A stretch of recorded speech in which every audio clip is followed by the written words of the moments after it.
আজি মই গুৱাহাটী বিশ্ববিদ্যালয়ৰ উপাচাৰ্য হিচাপে দায়িত্বভাৰ ল'বলৈ পাই অতিশয় গৌৰৱান্বিত এই কাৰণেই যে এই গুৱাহাটী বিশ্ববিদ্যালয় হৈছে ভাৰতবৰ্ষৰ এখন পুৰণি বিশ্ববিদ্যালয়, উত্তৰ পূবৰ আটাইতকৈ পুৰণি বিশ্ববিদ্যালয়। 1948 চনতে ইয়াত স্থাপন কৰা হৈছিলে আৰু এই স্থাপন কৰোঁতে আচলতে ই আছিলে মানুহৰ, আমাৰ অসমৰ জনসাধাৰণৰ এটা আন্দোলনৰ ফলশ্ৰুতি। কৃষ্ণকান্ত সন্দিকৈদেৱৰ নেতৃত্বত সেই সময়ত গোপীনাথ বৰদলৈকে ধৰি ফখৰুদ্দিন আলি আহমেদ আজি বিভিন্নজনৰ তেখেতলোকৰ অশেষ প্ৰচেষ্টাৰ ফলত গুৱাহাটী বিশ্ববিদ্যালয়ৰ জন্ম হৈছিলে। আৰু তাৰ পিছৰ পৰাই গোটেই জিলিকাব লুইটাৰ পাৰৰ যিটো দায়িত্ব, এই দায়িত্ব গুৱাহাটী বিশ্ববিদ্যালয়ে বহন কৰি আছে। গতিকে এই আপাহতে যিসকল পুৰোধা ব্যক্তিয়ে গুৱাহাটী বিশ্ববিদ্যালয়ৰ জন্ম উৎকৰ্ষ সাধনৰ কাৰণে যিখিনি অহোপুৰুষাৰ্থ কৰিছিল, তেখেতলোকক মই শ্ৰদ্ধাঞ্জলি জনাইছোঁ আৰু মই আশা কৰোঁ অনাগত দিনত গুৱাহাটী বিশ্ববিদ্যালয়ৰ যিখিনি আসোঁৱাহ সেইখিনি দূৰ কৰি এই বিশ্ববিদ্যালয়ক ভাৰতবৰ্ষৰ এখন জাকত জিলিকীয়া বিশ্ববিদ্যালয় কৰিবলৈ মই অহোপুৰুষাৰ্থ কৰোঁ। আজি মই গুৱাহাটী বিশ্ববিদ্যালয়ৰ উপাচাৰ্য হিচাপে দায়িত্বভাৰ ল'বলৈ পাই অতিশয় গৌৰৱান্বিত এই কাৰণেই যে এই গুৱাহাটী বিশ্ববিদ্যালয় হৈছে ভাৰতবৰ্ষৰ এখন পুৰণি বিশ্ববিদ্যালয়, উত্তৰ পূবৰ আটাইতকৈ পুৰণি বিশ্ববিদ্যালয়। 1948 চনতে ইয়াত স্থাপন কৰা হৈছিলে আৰু এই স্থাপন কৰোঁতে আচলতে ই আছিলে মানুহৰ, আমাৰ অসমৰ জনসাধাৰণৰ এটা আন্দোলনৰ ফলশ্ৰুতি।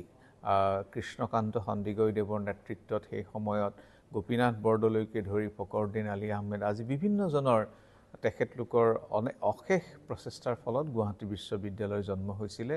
আৰু তাৰ পিছৰ পৰাই গোটেই জিলিকাব লুইটাৰ পাৰৰ যিটো দায়িত্ব, এই দায়িত্ব গুৱাহাটী বিশ্ববিদ্যালয়ে বহন কৰি আছে।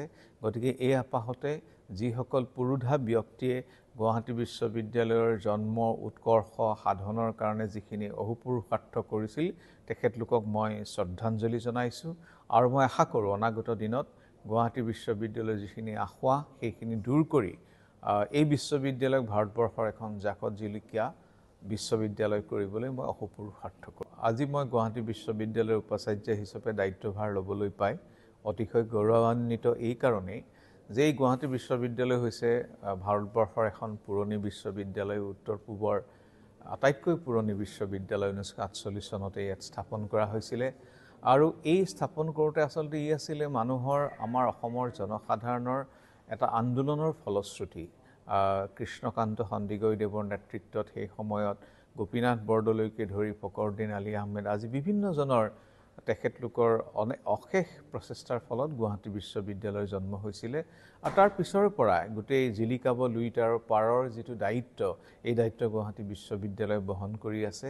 গতিকে এই আপাহতে যিসকল পুৰোধা ব্যক্তিয়ে গুৱাহাটী বিশ্ববিদ্যালয়ৰ জন্ম উৎকৰ্ষ সাধনৰ কাৰণে যিখিনি অহোপুৰুষাৰ্থ কৰিছিল, তেখেতলোকক মই শ্ৰদ্ধাঞ্জলি জনাইছোঁ আৰু মই আশা কৰোঁ অনাগত দিনত গুৱাহাটী বিশ্ববিদ্যালয়ৰ যিখিনি আসোঁৱাহ সেইখিনি দূৰ কৰি এই বিশ্ববিদ্যালয়ক ভাৰতবৰ্ষৰ এখন জাকত জিলিকীয়া বিশ্ববিদ্যালয় কৰিবলৈ মই অহোপুৰুষাৰ্থ কৰোঁ। আজি মই গুৱাহাটী বিশ্ববিদ্যালয়ৰ উপাচাৰ্য হিচাপে দায়িত্বভাৰ ল'বলৈ পাই অতিশয় গৌৰৱান্বিত এই কাৰণেই যে এই গুৱাহাটী বিশ্ববিদ্যালয় হৈছে ভাৰতবৰ্ষৰ এখন পুৰণি বিশ্ববিদ্যালয়, উত্তৰ পূবৰ আটাইতকৈ পুৰণি বিশ্ববিদ্যালয়। 1948 চনতে ইয়াত স্থাপন কৰা হৈছিলে আৰু এই স্থাপন কৰোঁতে আচলতে ই আছিলে মানুহৰ, আমাৰ অসমৰ জনসাধাৰণৰ এটা আন্দোলনৰ ফলশ্ৰুতি।